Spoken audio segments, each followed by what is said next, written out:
Thank you. Mr Farage, 2.5 minutes. Thank you. As Mr Moscovici said at the start of this, the leak of all these papers and lists of people with offshore holdings has come about because of the Society of Investigative Journalists. But what's not been said this morning, and I think is relevant, is that the funding of these investigations came from one George Soros. Now, I say this at a time, I'm going to come back to so what, and it may have some personal interest for you as well. I say this at a time when the use of money and the influence it may have had on the Brexit result or the Trump election has reached a level of virtual hysteria. Just last week, the Electoral Commission in the UK launched an investigation to find out whether the Leave campaign took offshore money or Russian money. This came about as a result of questions asked in the House of Commons by one Ben Bradshaw, somebody linked to an organisation called Open Society. I just wonder, when we're talking about offshore money, when we're talking about political subversion, when we're talking about collusion, I wonder whether we're looking in the wrong place. And I say that because George Soros recently gave Open Society, his organisation, which of course campaigns for free movement of peoples and supports supranational structures like the European Union, he recently gave it $18 billion. And his influence here and in Brussels is truly extraordinary. Open Society boast that they had 42 meetings last year with the European Commission. They've even published a book of reliable friends in the European Parliament, and there are 226 names on that list, including yours, sir. I thought you'd find this interesting.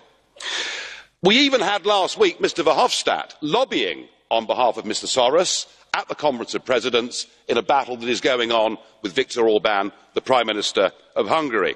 If we're going to have a debate and we're going to talk about full political and financial transparency, well, let's do it. So I should be writing today to all 226 of you, asking some pretty fair questions. Have you ever received funds, directly or indirectly, from Open Society?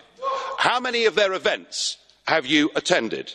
Could you please give us a list of the meetings of all the representatives, including George Soros yourself? And I think this Parliament should now set up a special committee to look into all of this. And I say that because I fear we could be looking at the biggest level of international political collusion in history.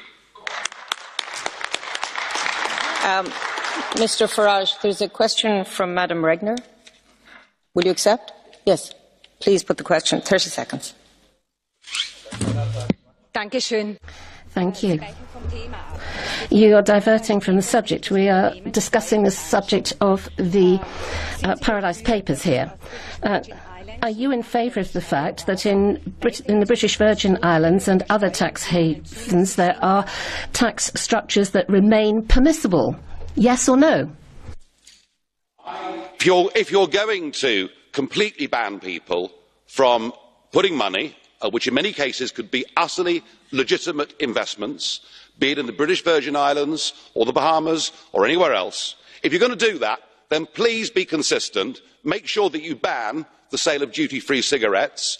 Make sure that you stop anyone using their personal allowances to avoid tax when it comes to investments. Oh, and by the way, while you're at it, what about the 25,000 people that work for the European Commission and the European Parliament who pay a maximum tax rate of 16%? Thank you, Mr Time perhaps to put your own house in order. We now move to our next speaker.